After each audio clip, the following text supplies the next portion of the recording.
These are delegates from African countries arriving for the 4th International Action Meeting in Nairobi, Kenya.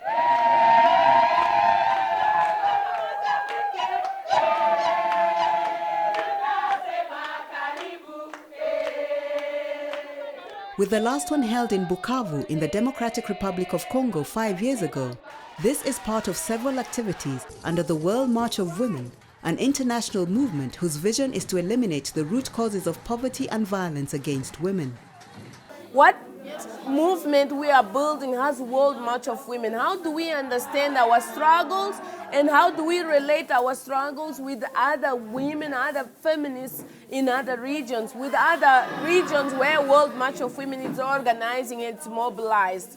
The World March of Women has global action every 5 years, and we focus obviously on different themes, and we do it in different ways. So this year we decided that we'd work and build our movement on a regional level. Unlike in the past, international action meetings have been decentralized and activists now gather regionally in Africa, Asia, Europe, the Americas, or in the Middle East. Finally, welcome to Nairobi, all of you. My name is Rachel Mwekali. Born of the desire to unite women of the world around issues that affected them, the idea to hold the first World March of Women meeting in the year 2000 was born out of the experience of the Women's March Against Poverty, which took place in Quebec in 1995. Every step we can have, there are always barriers, but we can try to find our ways to pass these barriers. During the 4th International Action Regional Meeting in Nairobi, 14 countries were represented. These were Uganda, Tanzania, Rwanda, Ethiopia, Burundi, Ivory Coast, Ghana, Somalia, Mozambique, Congo, Benin, South Africa, Zimbabwe, and the host Kenya. And although they were not physically represented, Western Sahara, Algeria, Burkina Faso, Mali, and Lesotho participated online. My name is Nsira Deteus. I'm from Mozambique. Even though we are very different, we somehow come from one place or one stock. Being a young feminist, and the spirit that I'm also going to get from all of us sharing our experience, we are going to move and work until all women are free. During the conference, participants shared reports from their respective countries and facilitators revisited issues that included the mission and vision of the organization.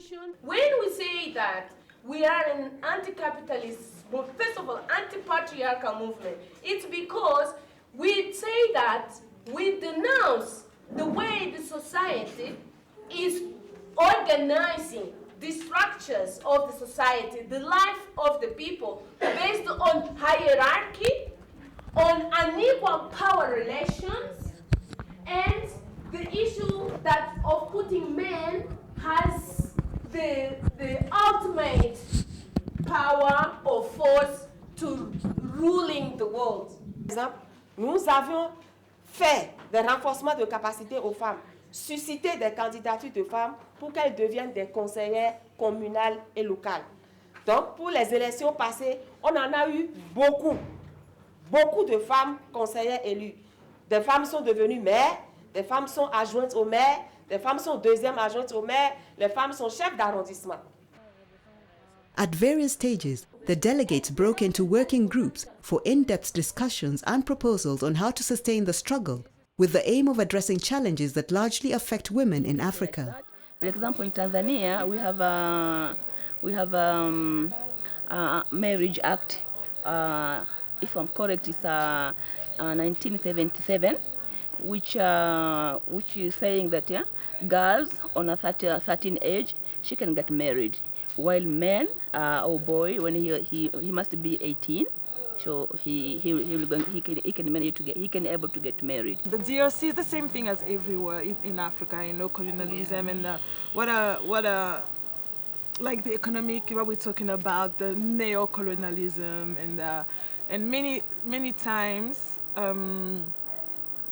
I think something that I've noticed since I'm back in Africa is the way we demean ourselves, and that is rooted inside us. We need to educate them. We start from down there, let this person understand the way she's made.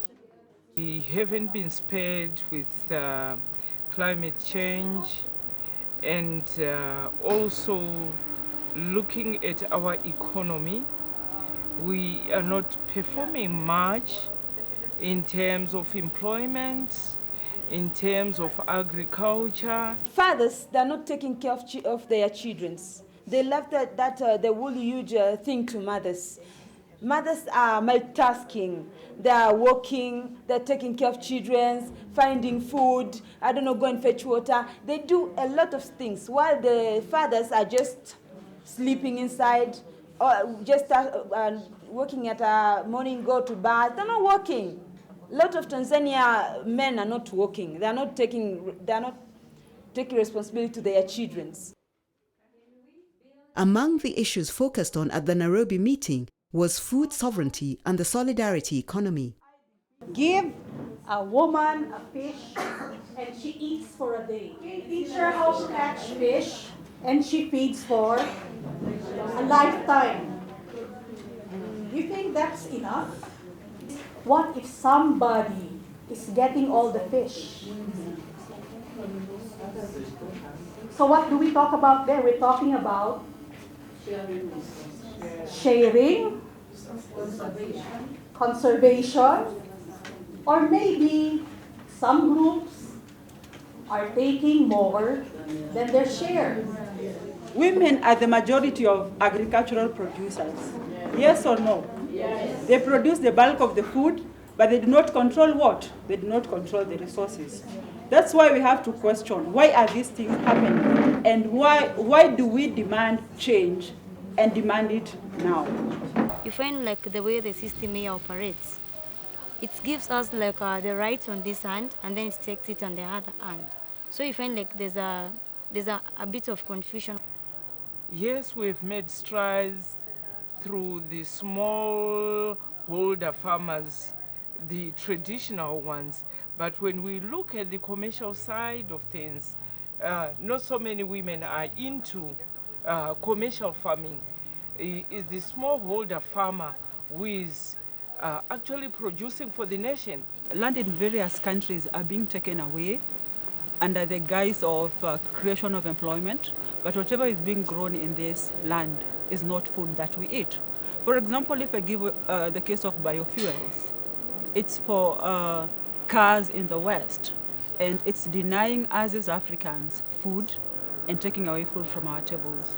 And if you link that to the issues of climate change, we as Africans are being accorded too much responsibility. And whereas the West, of who are the bulk of the contributors to the current climate crisis, they are sort of absolved from what is happening. I'm from the local level woman. So I'm talking about something different from the UN women, those women. Go and see these women and the language they speak, you ask questions, and so for the sake of myself and the movement of the women that I work with, maybe this is really an ideal thing because it seems like you are. I'm looking around in the room and I'm connecting a lot. No?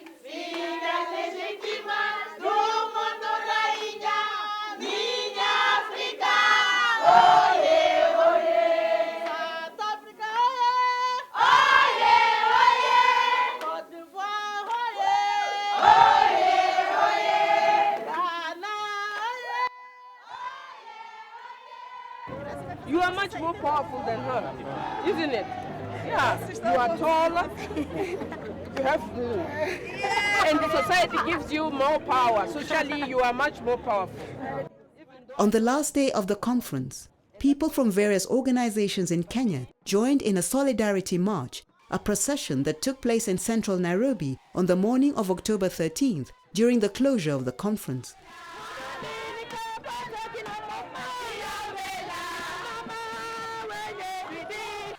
While singing and dancing, the group waded through traffic and in the process shared solidarity messages with the population.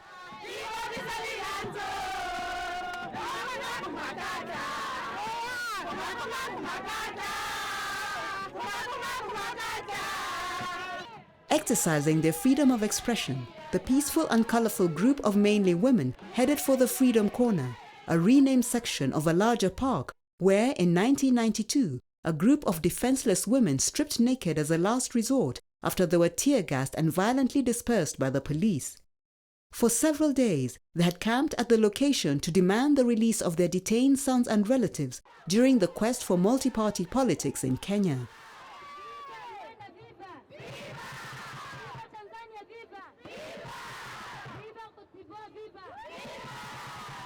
As the group was just about to reach their final destination, a truckload of armed police, seen here in the background, became impatient. And following orders from their boss, several armed policemen alighted and without notice violently cleared the road by beating several of the women just for their truck to pass through. This act is a very clear testimony of the impact of militarization, extremism, and the criminalization of social struggle movements in many parts of the world today. Rather than addressing root causes and seeking alternative means to resolve challenges, states and rebels among various groups are now investing more in weapons to spread fear and violence in the name of good governance, democracy, and justice. We will not tire! We will not give up! With some of them wounded, exhausted, and traumatized, the women successfully regrouped and finally proceeded to Freedom Corner, where they read out the resolutions. Most women are forced to migrate and flee their countries, trying to escape from violence. May it be inflicted either by the states, by armed groups and militias, or by the army. Those women are in a very vulnerable situation, ending up being victims of all kinds of physical and psychological violation. Culture is used in many occasions to justify, to underpin women's oppression and the violation of human rights.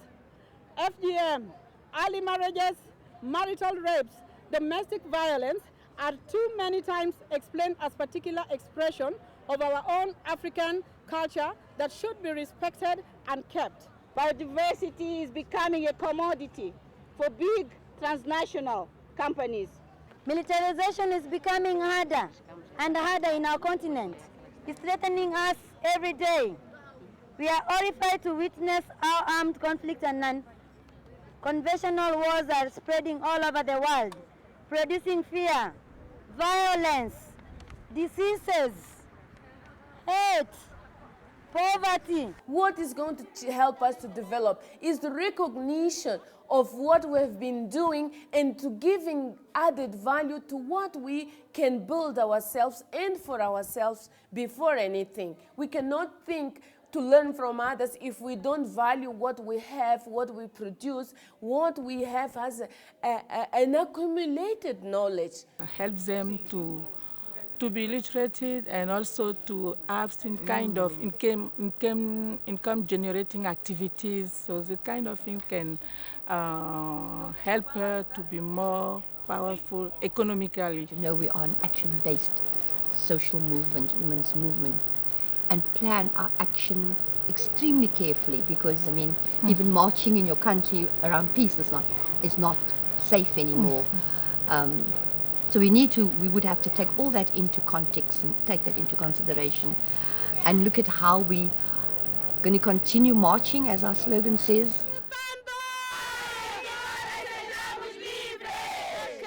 Thereafter, they left for their respective countries to engage more in fighting remnants of the colonial, capitalist and patriarchal systems, structures that largely contribute to economic dependency, starvation and malnourishment of millions around the world.